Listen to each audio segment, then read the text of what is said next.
y fenotipos de asma. Bueno, ustedes seguramente han leído, escuchado que se habla de un enotipo TH2, TH2 high, TH2 alto y un no TH2. ¿Vale? ¿Qué significa esto? Significa, obviamente, si algún componente de esta respuesta inflamatoria está asociado a la célula T cooperadora, a la TH2. Y entonces, pues vamos a ver que el patrón de oro pues, es el paciente atópico, un paciente atópico que va a tener características clínicas bien definidas, va a tener un debut temprano, como ya habíamos comentado previamente. Ahí pueden ver mi cursor. No, doctor. No. Bueno, no es así, pues. Ok, bueno. Entonces, bueno, tenemos al paciente atópico bien definido, que va a tener un inicio temprano, y que pues también va a tener una buena respuesta a los esteroides, ¿no? Entonces, son las características clínicas fundamentales del paciente con un asma atópica, un asma alérgica. A nivel molecular, ¿qué vamos a determinar? Pues que tiene sensibilización. Vamos a poder identificar que el paciente es positivo a los ácaros, algún polen, epitelio de animal, cucaracha, hongos, ¿sí? ¿Y qué es lo que va a hacer parte de la historia natural de esos pacientes con asma alérgica? Es que va a ser identificable la causa de la inflamación, se va a poder tratar y la función pulmonar se va a conservar. Entonces, justamente, pues nosotros, como alergólogos, lo que regularmente vemos es este tipo de asma, el asma atópico, un TH2 alto atópico. Dentro de este TH2 alto también se encuentra el asma de inicio tardío, ¿no? Que recuerden que es este predominio en mujeres que tienen una respuesta bastante discreta para esteroides y regularmente se puede asociar a algún irritante de la vía aérea a nivel laboral o con alguna otra entidad, ¿no? Como la rinosinusitis crónica con pólipos nasales. Regularmente ellos están asociados a procesos tóxicos de la Staphylococcus aureus, y dentro del sistema natural pues, van a ser episodios severos, un curso bastante indolente con exacerbaciones frecuentes. Tenemos aquellos pacientes con EREA, con enfermedad respiratoria exacerbada por aire. Estas características son principalmente del paciente adulto. Va a tener las sibilancias, sobre todo exacerbadas, cuando consuma ácido acetilsalicílico o algún otro AINE. Bien. ¿Cuál va a ser su mecanismo molecular? Puede haber una alteración en el metabolismo del ácido araquidónico, ¿no? Principalmente a nivel de la ciclooxigenasa 1, ¿no? En la COX-1. Estos pacientes pues, también van a tener cuadros severos con exacerbaciones frecuentes. Y regularmente la función pulmonar se puede llegar a conservar si es que se le inicia tratamiento de forma temprana, ¿vale? En general, los pacientes TH2 alto pues tienen un mejor pronóstico, ¿no? A pesar de que pueden llegar a tener exacerbaciones frecuentes, de inicio tardío o EREA, se pueden llegar a delimitar fácilmente, ¿vale? Y esto ayuda a preservar o conservar la función pulmonar. Sin embargo, aquellos pacientes que no sean TH2, ¿vale? Tenemos múltiples fenotipos, ¿no? Que dentro del endotipo no TH2 podemos ver la expresión clínica del fenotipo de los no atópicos que principalmente inician en la edad adulta, tienen un infiltrado neutrofílico, granulocítico, ahí tienen diferentes vías de activación celular e inflamatoria, principalmente a través de los inflamosomas, como el NLRP3, a través de la vía de la interleucina 1, beta, o inmunotipos como TH17. ¿Vale? Estos pues, van a ser muy variables, y la función pulmonar también va a ser bastante variable. Estos pacientes pues, regularmente ameritan tratamientos extras aparte del esteroide inhalado, porque tienen una respuesta bastante discreta al manejo con el esteroide inhalado. Tenemos los fumadores, que regularmente son adultos, y pues vamos a tener un estrés oxidativo asociado al contacto de los diferentes químicos que contiene el tabaco, ¿no? y podemos ver incluso una mezcla de un TH2 con alto con un TH2 bajo. Son aquellos pacientes que tienen, imagínense el paciente con alergia, ¿no? Un paciente con asma, le hacemos pruebas y sale positivo, ¿no? Entonces decimos, ok, es un paciente con un asma atópico, un asma TH2, pero también fuma. Entonces, esto también le genera que tenga un fenotipo no TH2. Entonces, híjole, aquí empecemos con los problemas, ¿no? Porque estos pacientes regularmente van a tener exacerbaciones frecuentes y la función pulmonar pues va a estar disminuida. Y no solamente por el proceso del hábito tabáquico, sino también por todas las procesos inflamatorios asociados a la atopia, ¿no? Que puede llegar a presentar este mismo paciente. Ahora imagínense el paciente con asma alérgica o asma atópica que fuma y tiene obesidad. Y es, aunque ustedes no lo crean, es muy, muy frecuente. Estos pacientes pues también, ¿no? Van a tener un estrés oxidativo importante, una respuesta inmune innata aumentada, ¿no? Van a tener el panículo adiposo es proinflamatorio y pues van a tener un curso bastante severo de la enfermedad y van a tener una función pulmonar pues conservada hasta cierto punto, ¿no? Sin embargo, ya en episodios más avanzados pues sí se puede llegar a ver afectado. Y en los ancianos, ¿no? En aquellos pacientes que debutan ya muy grandes después de los 50 o 65 años, ¿no? Con asma, regularmente estos pacientes pues, no son atópicos, ¿no? Y tienen un patrón inflamatorio dependiente de citocinas TH1 o TH17, ¿no? Y estos pacientes son bastante resistentes al manejo con esteroides, ¿no? Regularmente ameritan otras estrategias como manejo con acitromicina y otros más tratamientos que generalmente los instituye el médico neumólogo. Bien. Entonces, ya que revisamos todo esto que es endotipos y fenotipos, la gran desgracia sucede porque pueden coexistir varios endotipos dentro de un mismo fenotipo. ¿Vale? Entonces podemos tener al paciente con un TH2 alto y un no TH2, ¿no? En un paciente atópico. Entonces vamos a decir, oiga, ¿cómo va a ser un paciente atópico con un TH2 y un no TH2? Pues el paciente atópico que fume, paciente atópico que tenga obesidad, paciente atópico que fume tenga obesidad, ¿no? Y que desafortunadamente también tenga poliposis nasal y cada vez que toma un ácido acetil salicílico tenga crisis de asma.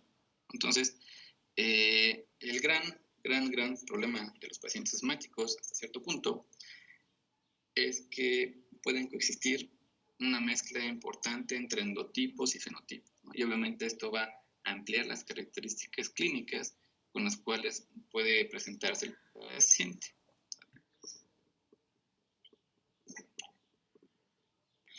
Y entonces, pues bueno, ya que tenemos la sospecha clínica, es conveniente clasificar al paciente. Entonces vamos a clasificar al paciente no solamente si es atópico, no atópico, fenotipo, sino lo que realmente nos interesa en la práctica clínica, ¿no? De acuerdo a su gravedad, ¿cómo se puede clasificar?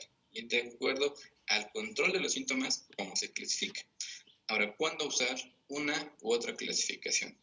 La clasificación de gravedad es de mayor utilidad, sobre todo cuando tenemos al paciente debutante, ¿no? Cuando llega nuestro paciente que no ha tenido otro manejo, ¿sale? Inhalado, es prácticamente el paciente virgen, aunque nadie más le ha instituido un tratamiento inhalado de forma específica. Ahora, una vez que ya iniciamos tratamiento, tenemos que citarlo en cierto tiempo para evaluar el control de los síntomas ya con el medicamento. Entonces, la escala de gravedad la ocuparemos al inicio prácticamente y la escala de control ya cuando nuestro paciente tiene tratamiento de mantenimiento. ¿Sale? Cuando ya le iniciamos algunos de los steps de tratamiento. Entonces iniciamos con la clasificación de gravedad. La clasificación por gravedad también se va a dividir de acuerdo a la edad de nuestro paciente. Entonces vamos a tener clasificaciones para niños de 0 a 4 años, de 5 a 11 años y mayores de 12 años y adultos.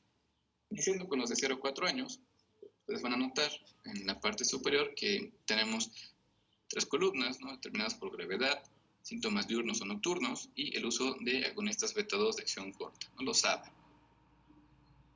Y en la columna de la extrema izquierda vamos a tener las clasificaciones, ¿no? Puede ser leve intermitente, leve persistente, moderada persistente y grave persistente. Ahora, aquellos pacientes que tengan una sintomatología o que presenten síntomas durante el día, por menos de 2 días a la semana, ¿vale?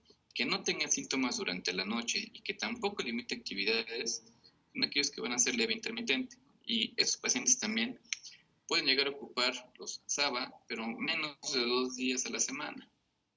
Bien, ahora aquellos pacientes con sintomatología leve persistente van a tener síntomas durante el día más de 2 veces, ¿sale? Por semana, pero no los llegan a presentar diario. O sea, entonces el paciente que tiene 3, 4 o 5 días, ¿no?, a la semana síntomas, pero no los 7 días de la semana. Durante la noche pueden presentar 1 o 2 episodios, pero por mes, ¿vale? Y las actividades van a tener una limitación leve. Respecto al uso de SABA, pueden llegar a ocupar más de 2 días a la semana, pero tampoco llega a ser diario. No lo usan de forma continua todos los 7 días de la semana. Aquellos pacientes con sintomatología moderada persistente van a tener síntomas durante el día, todos los 7 días de la semana. Diario van a tener síntomas. También van a tener síntomas durante la noche, al menos 3 o 4 veces en el mes. Y la limitación de actividades sí ya va a ser moderada, ¿vale? Y el uso de los SABA también, si tienen síntomas durante el día diario van a estar ocupando los SABA. Y ya el estadio más grave, que es el grave persistente, pues van a tener igual síntomas de forma continua durante los 7 días de la semana, durante prácticamente todo el día, ¿vale? Esto que les va a obligar a que ocupen el SABA diario y varias veces durante el día. Durante la noche, regularmente van a tener más de un episodio por semana. ¿Vale? Aquí se limitan, ya no es por meses, por semana. ¿Vale? Entonces, regularmente se despiertan 2 o 3 veces a la semana por síntomas de asma, ¿no?, los pequeñitos. Y van a tener una limitación grave de las actividades, ¿no? Entonces, el típico niño que está en el kinder o en la guardia solamente sentado. Está sentado y no juega, y es introvertido, y no pone atención en las clases, y rinde poco, ¿no? Entonces, estos pequeñitos no es que tengan algún daño cognitivo, sin embargo, sí tienen una alteración pulmonar, bronquial, que les dificulta sus actividades de forma muy importante. Entonces, y son los niños que faltan frecuentemente a la escuela o que tienen crisis y que se van frecuentemente a un servicio de atención médica. ¿Vale?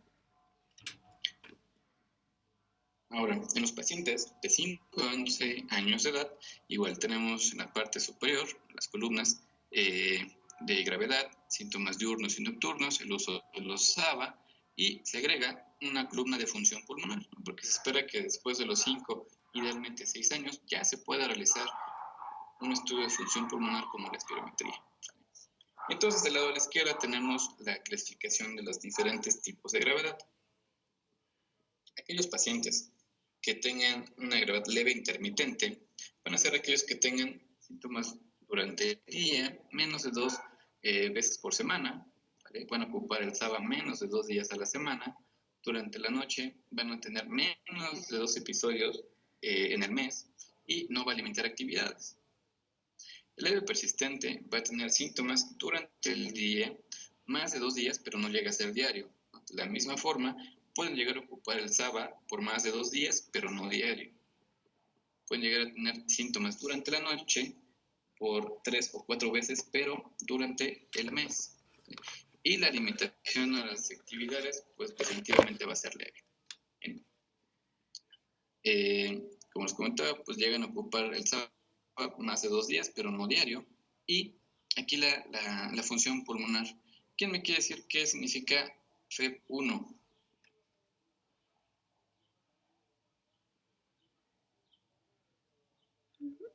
Doctora Daniela.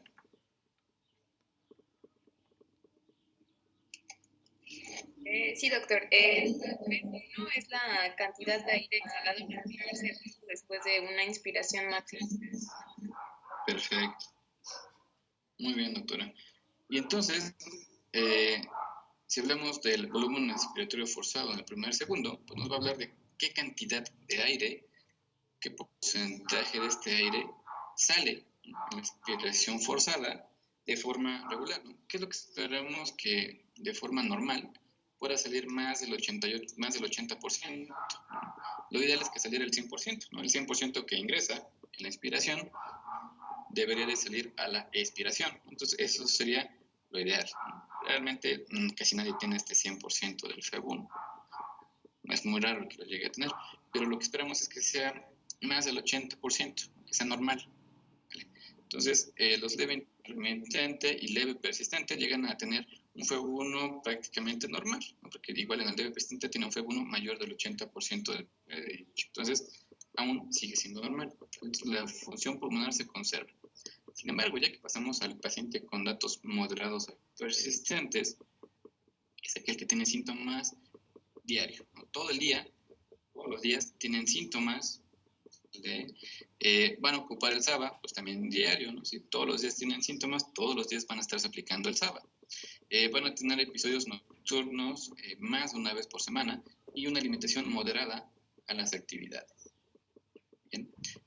Aquí sí podríamos observar un cambio respecto al FEB1, al volumen expiratorio forzado en el primer segundo, de tal forma que podríamos observar de un 60-80%, ¿no?, de este FEB1. Obviamente, pues esto ya va disminuyendo, ya del 100% de aire que ingresa, ya empezamos a tener una retención importante de aire dentro de los pulmones. Y aquí el paciente con una sintomatología grave persistente puede ser aquel que tenga síntomas diarios muchas veces al día. Y este paciente también va a ocupar varias veces durante el día el SABA, ¿vale? Va a tener episodios más de una vez a la semana y va a tener una limitación grave e importante de las actividades. Y un FEB1 realmente bajo, va a ser un FEB1 por debajo del 60% y va a tener una obstrucción moderada o moderada grave, con algunos casos. Entonces, este paciente es el que tiene la mayor gravedad. Ustedes llegaron a ver una serie que se llama Malcolm el del medio y vieron un personaje que estaba con su inhalador todo el tiempo. ¿Sí lo llegaron a ver? Sí, era el mejor amigo de Malcolm. ¿Eres Stevie? Stevie, sí es. ¿Y cómo hablaba Stevie? Entrecortado y forzando la respiración. Es entrecortado, forzando la respiración, y todo el tiempo estaba con el inhalador, ¿no? Entonces agarraba y no podía hablar y empezaba a respirar muy rápido y pum, ¿no? Agarraba y se daba su disparo del Ventolin, ¿no? Así que para acabarla, se aplicaba su Ventolin, ¿no? Su broncodilatador de acción rápida, y pues mejoraba parcialmente, ¿no? Entonces imagínense como Stevie, aquel paciente que tenga una sintomatología moderada a grave persistente. Son pacientes que van a tener una limitación bastante moderada, son pacientes igual hipoactivos, que no rinden, no pueden hacer actividad física, ¿no? Son niños muy tranquilos, ¿no? Y hasta las familias dicen, es que mi niño es muy tranquilo, ¿no? Pues un niño, un pediátrico no es tranquilo, tú eres un pediátrico, es juguetón, es muy activo, o sea, está haciendo una cosa y luego otra, no se cansan, ¿vale? Realmente su día se les pasa tan rápido porque tienen muchas actividades, ¿no? Su cerebro y su cuerpo trabajan muy rápido, ¿vale? Pero si nosotros vemos un niño hipoactivo, tranquilo, como dicen, ¿no?, que no rinde, que prefiere no jugar, prefiere no hacer actividades y se la pasa la vida sentado, entonces cuidado, ¿no? Habrá que sospechar que muy probablemente este pequeño tenga alguna alteración a nivel pulmonar que le esté ocasionando esta limitación de actividades. Bien. Ya por último, esta tabla de pacientes de 12 años en adelante, ¿no? Igual tenemos en la parte superior la definición de gravedad, los síntomas diurnos nocturnos, la función pulmonar y el uso de los beta-2 agonistas de acción corta. Y entonces tenemos en los leve intermitentes que van a tener sintomatología, menos de 2 días por semana, ¿vale? Igual van a ocupar el SABA menos de 2 días por semana, durante la noche van a tener menos de 2 episodios en el mes y no va a tener interferencia con las actividades. Entonces aquí el FEB1 también va a estar normal, ¿Y qué es esto de BEF1 FBC? FEB1 FBC. ¿A qué se refiere, doctores?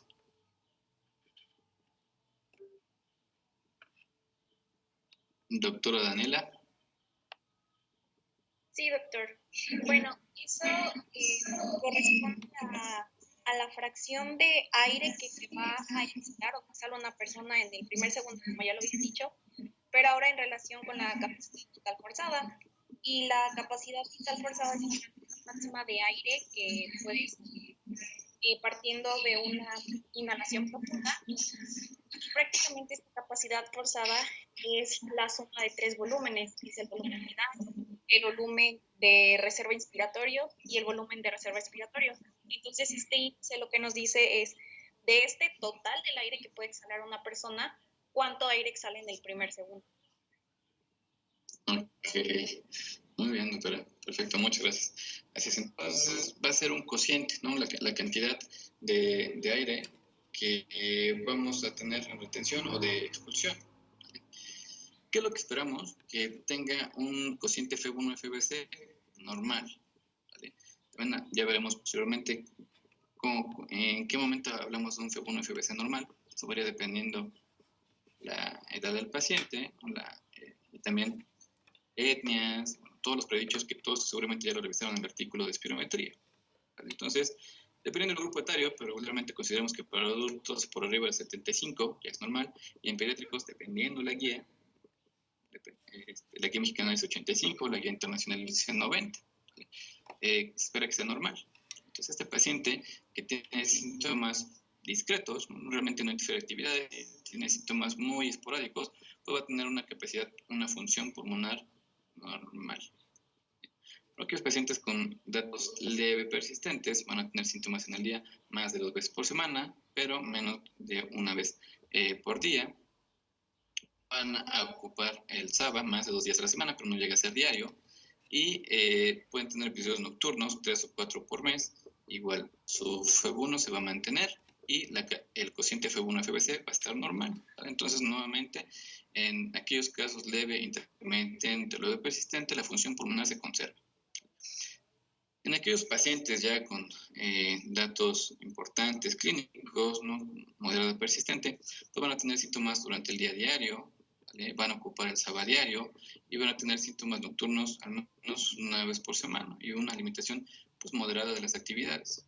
Bien, ya va a tener repercusiones en la función pulmonar, que va a tener un FEB1 entre 60 y 80% y el cociente FEB1-FBC ya se puede ver disminuido al menos un 5%, ¿no? Son aquellos pacientes que tienen 70-65% del FEB1-FBC, ¿vale?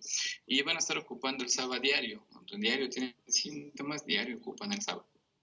Y en los pacientes grave persistentes van a tener síntomas continuos, ¿no? Todos los días, todo el día, van a ocupar varias veces en el día el SABA, ¿vale? Y van a tener incluso episodios nocturnos prácticamente todo el tiempo. ¿No? Son pacientes que no descansan, que también tienen síndrome de fatiga crónica, que no rinden en sus actividades laborales, académicas, deportivas, sociales. ¿Vale? Y entonces aquí esos pacientes pues ya van a tener alteraciones importantes del FEB1 y del FBC. O sea, van a tener datos francos de obstrucción pulmonar. Incluso en algunas ocasiones esta obstrucción pulmonar puede llegar a ser importante. Puede ser grave o moderada grave. Entonces, recuerden que esta clasificación la vamos a ocupar principalmente para aquellos pacientes que llegan por primera vez con nosotros, ¿no? Que iniciamos tratamiento para valorar la gravedad, y de acuerdo a la gravedad, ya lo veremos después en las tablas de tratamiento, es como nosotros vamos a tener la idea de en qué paso del tratamiento podemos iniciar la terapéutica de nuestro paciente. Entonces, una vez que ya le iniciamos tratamiento de control, tratamiento de mantenimiento a nuestro paciente, tenemos que valorar el resultado de este control, el resultado de esta terapéutica que iniciamos en nuestro paciente. Para esto, digamos, si le iniciamos hoy, 9 de junio, el tratamiento de nuestro paciente, tenemos de darle al menos un mes, al menos 4 semanas para que el efecto de los medicamentos pues sean representativos. ¿Sale? Entonces citamos a nuestro paciente en 4 semanas. Y en 4 semanas vamos a preguntarle nuevamente cómo han estado las molestias. Y nos vamos a enfocar a 4 aspectos importantes, a 4 ítems. El primero es cómo han estado los síntomas del asma durante el día. Si los ha presentado, y esta presentación ha sido 2 veces por semana o menos de 2 veces por semana. ¿Sale? Si ha presentado despertares nocturnos, si ha ocupado el rescate, el tratamiento de rescate más de 2 veces por semana y si ha limitado las actividades. ¿Vale? Si al momento de interrogar a nuestro paciente nos dice que no ha tenido síntomas más de 2 veces por semana, no ha tenido despertares, no ha ocupado el tratamiento de rescate y las actividades las hace sin alguna limitación, pues entonces nuestro paciente está controlado. ¿Vale? ¿Qué implica esto? Que el tratamiento que nosotros le dimos ya está dando resultados porque nuestro paciente no tiene síntomas. Sin embargo, si ustedes le preguntan a su paciente que ha tenido síntomas, o sea, que ha tenido sibilancias y disnea 3 o 4 veces por semana y que sí tuvo un despertar nocturno y que ha ocupado el tratamiento de rescate, que no ha ocupado el tratamiento de rescate y que tampoco limita actividades, ¿no? Solamente tiene síntomas diurnos y nocturnos. Entonces, en este caso, será un paciente parcialmente controlado. ¿Vale? ¿Por qué? Porque presenta 1 a 2 de estos ítems positivos. Bien. Ahora, que el paciente no controlado, que les voy a decir que tiene síntomas durante el día, 4 o 5 veces por semana, más de 2 veces por semana, despertares nocturnos, ¿vale? Ha ocupado el tratamiento de rescate más de 2 veces por semana y sí le limita las actividades. Entonces, con 3 o 4 de estos ítems positivos, su paciente va a estar no controlado. ¿Qué significa esto? Entonces, en el controlado, nosotros inferimos que el tratamiento que iniciamos está dando resultados, lo que implica pues, continuar con este tratamiento. Si está un paciente parcialmente controlado, habrá que evaluar muchas cosas, como el apego al tratamiento, siguiendo los inhaladores. Ya vieron ustedes que no cuestan los inhaladores 5 pesos, ¿no? Regularmente son caros. Entonces, que lo esté consiguiendo, que se lo esté aplicando, que se lo aplique con la frecuencia que nosotros le indicamos, ¿no? Porque luego se los indicamos uno cada 12 horas y se lo aplica uno cada que se acuerda, ¿no? Entonces, esto pues no es que no esté funcionando el tratamiento, sino que la gente no tiene un buen apego al mismo.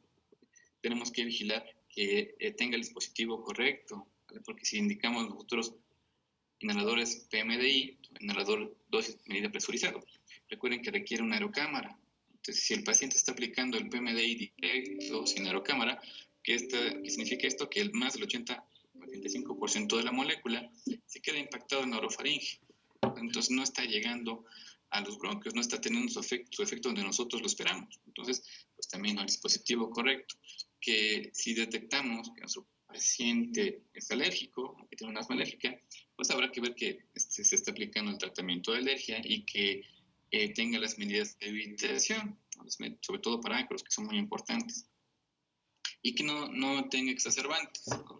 O sea, que tengamos un paciente con asma alérgica y que persiste con el hábito tabáquico. Entonces, si persiste con el hábito tabáquico, no es tampoco que solamente el medicamento no esté funcionando, sino que hay alguna otra concomitancia con exacerbantes que nos pueden seguir reactivando de forma parcial la enfermedad. Entonces, en el parcialmente controlado hay que investigar qué pasa, ¿no? ¿Qué pasa con el tratamiento? No echarle directamente la culpa. Y en el no controlado, pues aquí sí, aparte de que hay que investigar qué es lo que está sucediendo al paciente, habrá que pensar en modificar la terapéutica, ¿sí? Entonces, estos son los niveles de control, las escalas de control en nuestro paciente que ya le iniciamos tratamiento. La forma más fácil y representativa de evaluar el control, pues es obviamente clínica y el interrogatorio, ¿no? Con todos estos ítems de los síntomas en las últimas 4 semanas. Tenemos otros métodos, como los cuestionarios clínicos que evalúan calidad de vida y control del asma, como ACT, el ACQ y la espirometría. Sin embargo, bueno, pues la espirometría pues definitivamente se va a encontrar en aquellos hospitales de segundo o tercer nivel, preferentemente. No es un dispositivo económico. La verdad es que sí, es bastante caro un espirómetro. Y pues a no ser que tengan un espirómetro en su consultorio, pues va a ser bastante complicado que ustedes puedan hacer una maniobra, ¿no? Y obtener el resultado del FEB1. Sin embargo, los cuestionarios clínicos podrían ser de utilidad. Sin embargo, si no tiene nada de esto, con el simple interrogatorio ustedes pueden saber si está controlado, parcialmente controlado o no controlado. Perfecto. ¿Alguna duda que tengan de estas clasificaciones?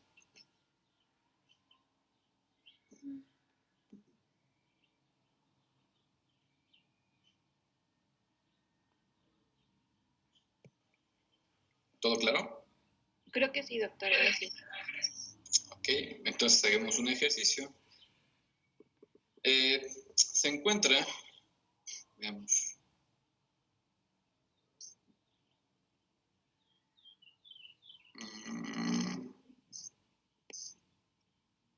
se encuentra Juan Guevara González.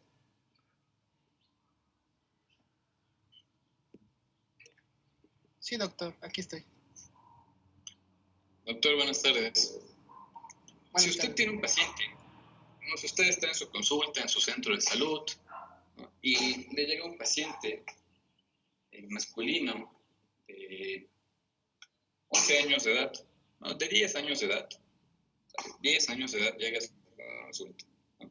Es la primera vez que usted lo va a ver en la consulta. Y llega comentando que ha tenido sibilancias, bueno, que ha tenido silbido en el pecho, que ha tenido disnea y opresión torácica. Y que esto ya lo ha presentado por al menos los últimos 3 a 4 meses. Al momento que usted la ausculta, pues no evidencia sibilancias, ¿no? La verdad es que no encuentra algún dato patológico a la exploración. Sin embargo, bueno, clínicamente, pues tiene clínica de asma, ¿no? Y estos síntomas que le acabo de comentar, los ha presentado 3 o 4 días a la semana y ha ocupado un medicamento que se llama Ventolin y lo ha ocupado como 3 días a la semana, ¿vale? Ha tenido episodios en la noche, al menos 2 veces en el último mes, y pues sí le cuesta un poco de trabajo, sobre todo jugar, ¿no? Cuando va y se echa una cascarita con sus amigos, pues le cuesta trabajo, ¿no? Se cansa rápido y empieza a toser. Entonces, ¿cómo lo clasificaría a este paciente, doctor? Como un leve persistente. Perfecto, muy bien, un leve persistente. Entonces, ya que identificó a su paciente con asma, ya lo clasificó y pues le va a iniciar tratamiento. Entonces, digamos que usted le inicia budesonida formoterol, una concentración de 84.5, digamos, vamos a ocupar el que se llama Van-Air, budesonida formoterol 84.5, le indica una aplicación cada 12 horas de tratamiento. ¿En qué tiempo lo va a citar otra vez, doctor, a su paciente?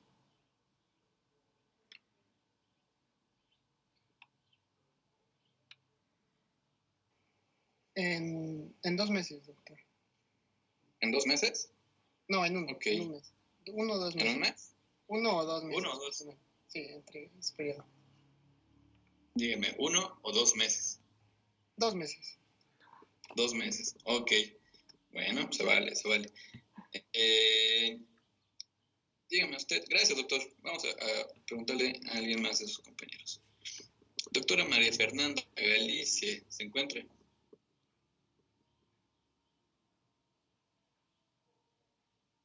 Sí, doctor, aquí estoy. Doctora María Fernanda, el mismo paciente que le platicamos a su compañero, ¿usted lo citaría también en 2 meses?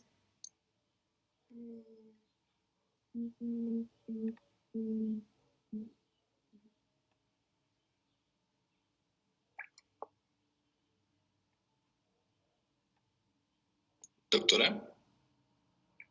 Sí, sí lo citaría igual que...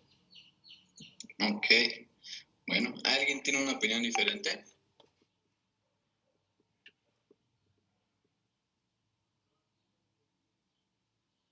Okay, doctor Aldo.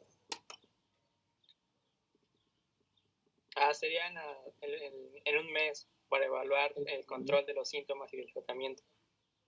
Exacto, ¿sale? ¿Y por qué en un mes, doctor?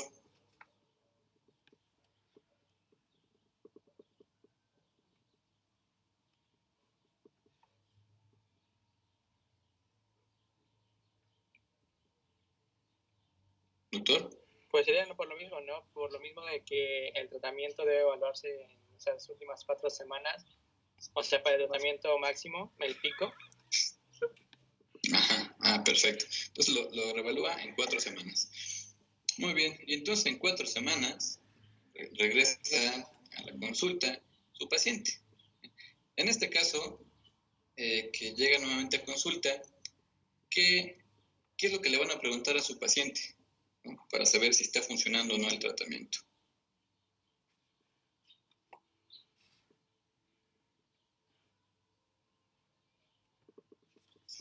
Doctora Gabriela Rodríguez. Sí, buenas tardes, doctor. Pues precisamente sería si sus síntomas han sido persistentes durante el día o si todavía siguen siendo persistentes y cuántos días a la semana, si se ha tenido que despertar durante las noches, cuántas veces en las noches se ha tenido que despertar, también si ha tenido algún tipo de crisis durante esas 4 semanas y cuántas veces utilizó el inhalador para esas crisis. Y si con el tratamiento ha sentido si las actividades o bueno, las acciones en sus actividades ha sido mejor o peor o siguen iguales. Ok, muy bien, perfecto, doctora, muchas gracias. Y entonces, llega su paciente, nuevamente la consulta, ya sabemos que le vamos a preguntar, ¿vale? Y se encuentra doctora Rivera Román Ailín.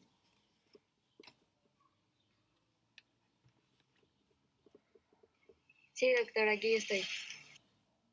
Doctora Ailín, llega su paciente y el momento que hacemos el interrogatorio que nos acaba de comentar su compañera, pues nos dice que ha tenido síntomas durante el día, o sea, ha tenido, si acaso, una vez por semana, no se ha despertado, no ha ocupado tratamiento de rescate, sus actividades las hace normales. ¿Cómo clasificaría a su paciente?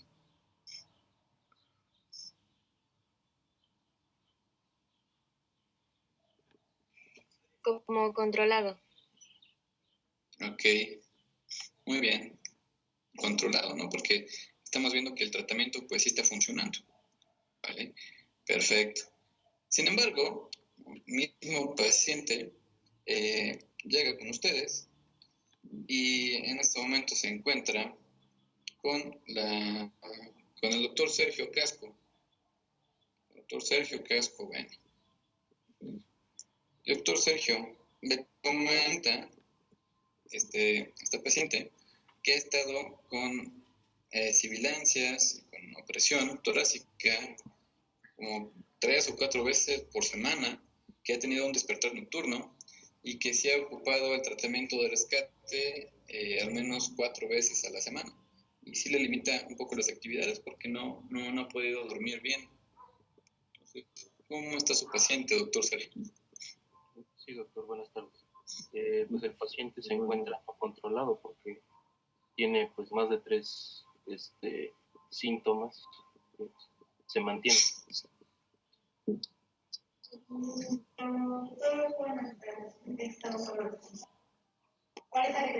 Sí. Ok, doctor, entonces está no controlado. Sí, doctor. Bien, entonces tiene un paciente no controlado. ¿Y qué acciones tomaría usted respecto a este paciente?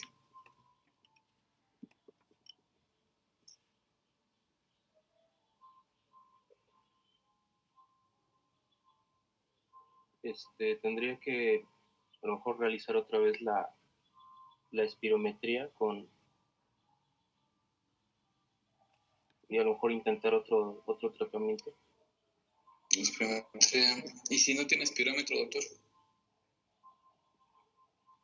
Pues existen bueno, no, ahí sí ya no sabré. Que lo que vamos a comentar, ¿no? Tiene usted que investigar al paciente si está aplicando bien el dispositivo, ¿no? Porque recuérdenme qué dispositivo le mandamos a este paciente. Inhalador.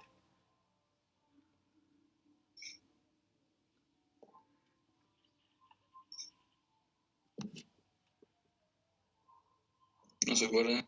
¿Alguien que se acuerde qué dispositivo le mandamos a este paciente?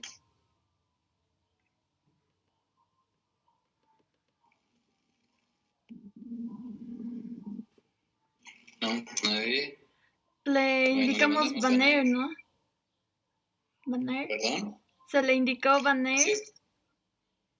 Así es, Fanair 84.5. Entonces, lo que podemos hacer es, recuerden, reinterrogar, ¿no? Oiga, ¿se está aplicando bien el medicamento? ¿Cómo se lo aplica?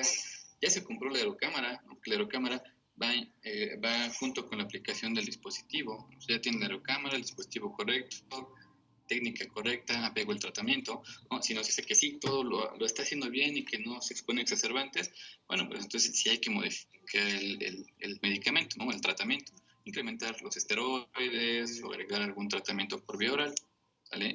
Pero no se vale nada más de que, ok, pues entonces no está controlado, yo creo que no le funciona el medicamento y vamos a subir y a subir y a subir medicamentos, ¿no? ¿No? Seguramente no estamos identificando que nuestro paciente está haciendo una mala técnica inspiratoria. Y créanme, doctores, que yo he visto muchos pacientes que están a un paso del biológico y solamente con irles modificando las técnicas inhalatorias los hemos llevado a pasos de control con dosis mínima de esteroides. Entonces, esto es muy importante, siempre tenganlo en cuenta, preguntarle a su paciente técnica, apego y exacerbantes del proceso asmático.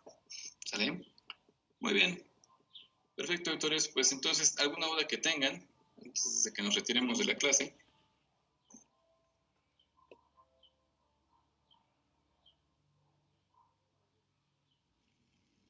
No, doctor, todo bien. Perfecto. Bueno, pues entonces el día de mañana continuamos con el resto de la clase. Mañana veremos lo de espirometría, ya no nos tiempo el día de hoy, pero mañana revisaremos el mini taller de espirometría, los diagnósticos diferenciales y el tratamiento. ¿Sale? Aquí nos adentraremos un poco más en tratamiento. Bueno, doctores, que tengan bonita tarde. Nos vemos el día de mañana. Igualmente, doctor, gracias.